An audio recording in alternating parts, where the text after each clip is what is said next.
So, a tour guide is a professional who provides assistance, information, and guidance to tourists or travelers during trips, tours, or excursions.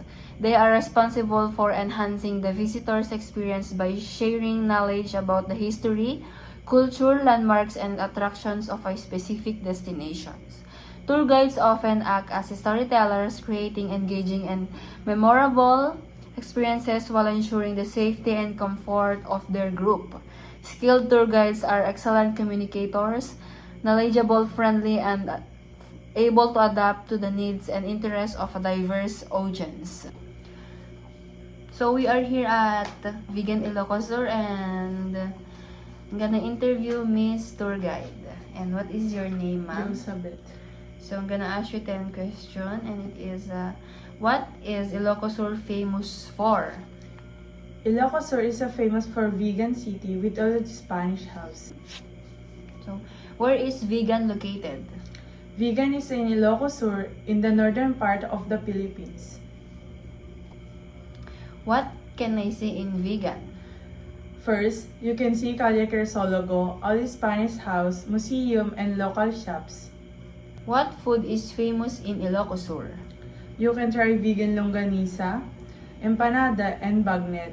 They are very delicious. So how do I get to Ilocosur? You can take a bus or drive. From Baguio, it takes 7 to 8 hours. So the sixth question is, what festivals are celebrated here? The most famous is the Vegan City Festival in January and the Viva Festival of Arts in May. So number 7 is, what is Calle Crisologo? It is a street with all Spanish-style houses, shops, a beautiful views. Ito.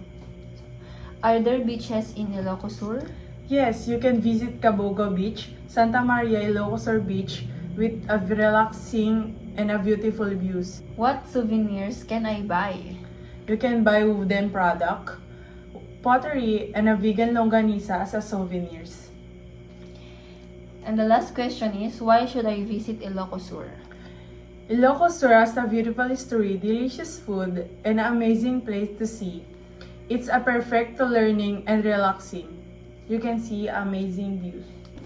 And that's all. And thank you for answering my questions, ma'am. And nice to meet you. Nice to meet you.